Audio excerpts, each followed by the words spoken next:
Hey y'all, it's Angel, your best friend who happens to be a therapist. I still can't believe they talked me into doing a podcast, but here I am and here we go. I'm not gonna lie to you, we gonna talk about everything. Nothing's off limits, the good, bad, and the ugly.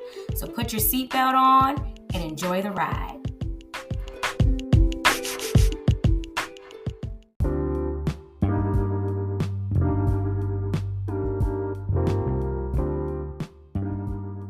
Hi friends, how y'all been? Hope y'all been doing well. I feel like it's been a long time since I've been on here by myself to come and talk to you all about something. And, I don't want to come on here and just talk about a topic because it's a topic to talk about. I want to always come on here when I feel moved and motivated and convicted to say, you know what, this is something that I feel is necessary to talk about. And so what came up in my spirit to talk to everyone about is negative thinking and the large role that it plays in our life, right?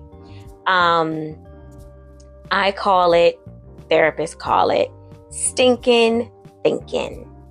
And it does, it stinks. It really do stink. When you are thinking shitty things about yourself, it sucks. It sucks and it stinks. And it stinks.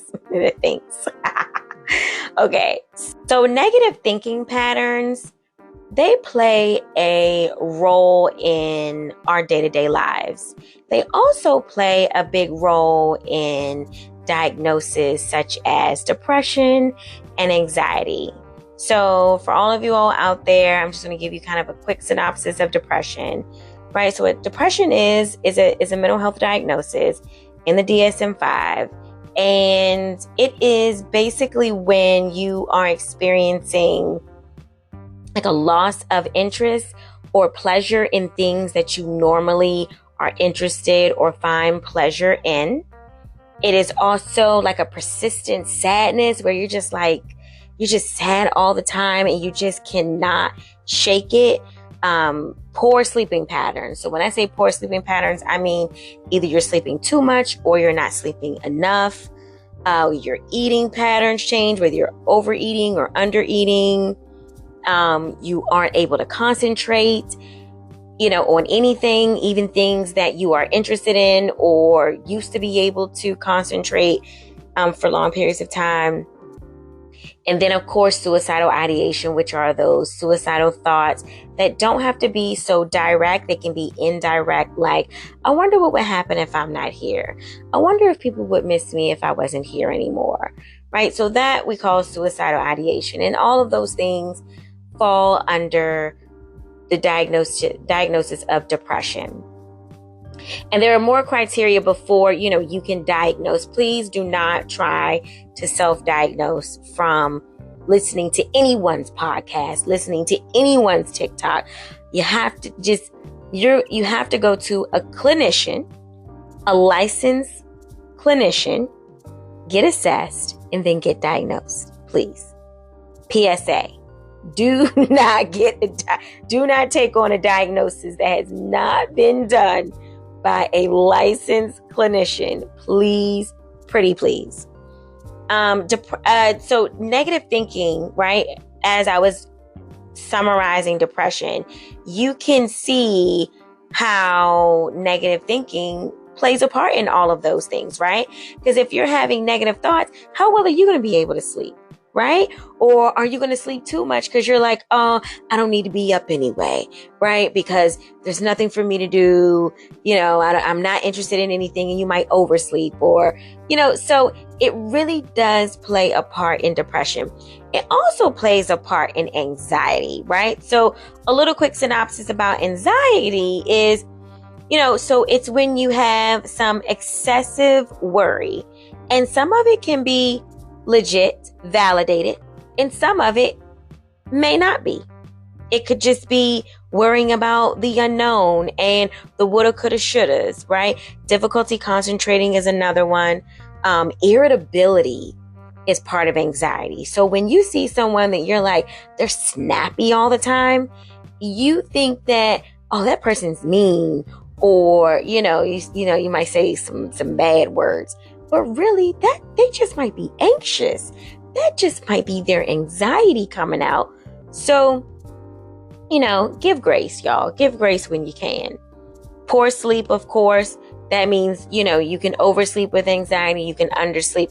Generally, it's undersleeping a lot of the times, but you can have either or.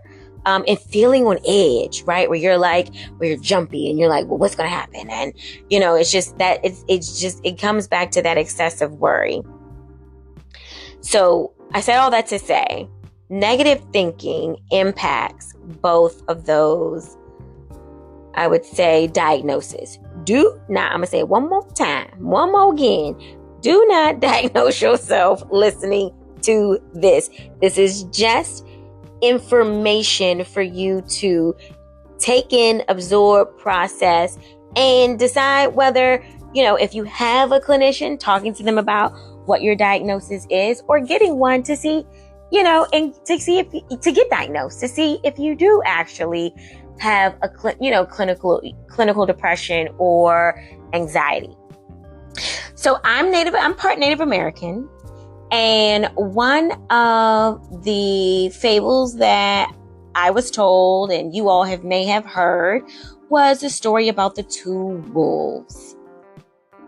You're probably wondering what the hell does this have to do with negative thoughts? But I'm about to bring it all full circle. Give me a second. So the story of the two wolves. There are two wolves fighting, right? One wolf is full of anger and sadness and despair, right? Then the other wolf is full of hope, happiness, and joy. Now these two wolves are fighting, and you have to ask yourself, who wins? Think about it. Who wins? If there's two wolves with those two descriptions, who wins? The answer is the one you feed most. So if you allow your negative thoughts to feed that angry, sad wolf, that one is going to win. It's going to beat that happy and hopeful wolf. So the point of today's message is to feed the wolf that is hopeful and happy and joyous. That is the wolf that you want to feed, because that's the wolf that you want to win, because that wolf achieves their personal goals. That wolf gets to feel genuine happiness. That wolf gets to enjoy life. That wolf, right? Has endless possibilities. Awesome, endless possibilities. But that other wolf, if you let that other wolf win, there's not many possibilities, right? It's just sadness, despair, no goal achievement. When you do achieve success or achieve a goal, you're not even satisfied with it. You're like, this sucks. I can do better, right? Because that's that negative thinking coming right back in saying it wasn't good enough. So you don't want that wolf to win. You want the light, the joyous, the happy wolf to win. And so let me tell you how to do that. The way you feed that wolf, the happiness wolf, the hopeful wolf, is by, first off, learning to meditate. Learning to meditate helps you to control your thoughts. That is all meditation is learning to control those fleeting thoughts. If you look at people that have mastered meditation, those people are even keel all the time. Like they're generally in a good mood, and they are not many things ruffle their feathers, right? Like that's something that it's a personal goal of mine. I went through a whole thing I went to a meditation class, learned how to meditate, and I was doing it for a while. And my husband especially was like, whatever you doing, keep doing it, right? Because my irritability like dropped to barely nothing, right? Like even, even even when I should have been pissed off, my reaction, I was slow to anger, right? And it was an awesome feeling. I need to get back to it. So, talking about this, maybe this message is just for me. I need to get back to meditating. I need to find time to start meditating, but get into it. If you don't know about it, Google it, learn about it. There's so many things on YouTube of, step-by-step things on how to meditate. That is definitely how you would feed the hopeful wolf, right? Another thing you would do is positive self-talk. Now, I personally think, positive self-talk is, you as you're going through something, like if you're working out, you like, I can do this, I can do this, I can do this, I'm strong enough, I can, I got this. That's positive self-talk. For those of you that you find that that's a little difficult to do, what I encourage, probably all of my clients, I probably gave them this homework at some point while they're in therapy with me, is you go to your bathroom mirror, the mirror that you brush your teeth in, and you get, for my ladies out there, you get some lipstick, your favorite color lipstick. But for my fellas out there, you go ahead and get one of those chalkboard markers, and you write some positive affirmations on that mirror. So while you're sitting there, now you're supposed to brush your teeth for 2 minutes, okay? All right. So while you're sitting there for 2 minutes, you reading those positive affirmations in the morning, right? You are suiting yourself up for the day, because we don't know what life brings us. So when you suit yourself up with that positive affirmation armor, you're gonna do great things in that day. You're gonna accomplish that day, right? It's gonna be an easier day because you're gonna tell yourself that. That's what you're gonna look for in the day. You're not gonna look for the bad shit. You're gonna look for the good shit. Okay, so try that. Make a list. I've given this homework probably to maybe 50% of my clients, not all of them, because all of them, not everybody ready for this one. But make a list of I like to call it a list of blessings. You can call it a list of gratitude, but make a list of things that you are grateful for. For the roof over your head, if you have a home, or you're in an apartment, or you're in a condo, or whatever it is that you live in that you like and that you're comfortable in and that you're safe in, right? That you were able to eat today, that you're not, that you're not starving, that you have money in the bank, that you have a job, that you have family that is alive and well, that you have your health. When you start making that list, I'm telling you, the list is longer than you think. Start making a list of everything that you are grateful for in your life, from the smallest little incy-weensy things to the big things, okay?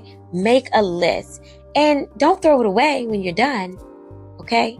Keep it and go back to it when you need to be reminded, and add to it when new stuff happens. The last thing I have for you all to do to feed that hopeful wolf is to fight those negative thoughts, okay? So what that means is for every one negative thought, you have to fight back with 2 positive thoughts. So you can think of this as a boxing match where, you got that uppercut of that negative thought and you're going to hit them back with a 2-piece of positive thoughts, right? Or if you're putting it in the sense of the wolf, that you get, that negative wolf took a good chunk, to a bite chunk out of your shoulder, but you're going to bite back with 2 positive thoughts. And if you keep doing that, before you know it, that joyous and happy wolf and hopeful wolf is going to win. So I want you guys to try this out. Please post in the comments. Let me know after you do it for a week or 2. Tell me if you feel like it worked for you. Tell me if it didn't work for you. Either way, try it out and make sure that Hopeful wolf wins. Till next time, guys.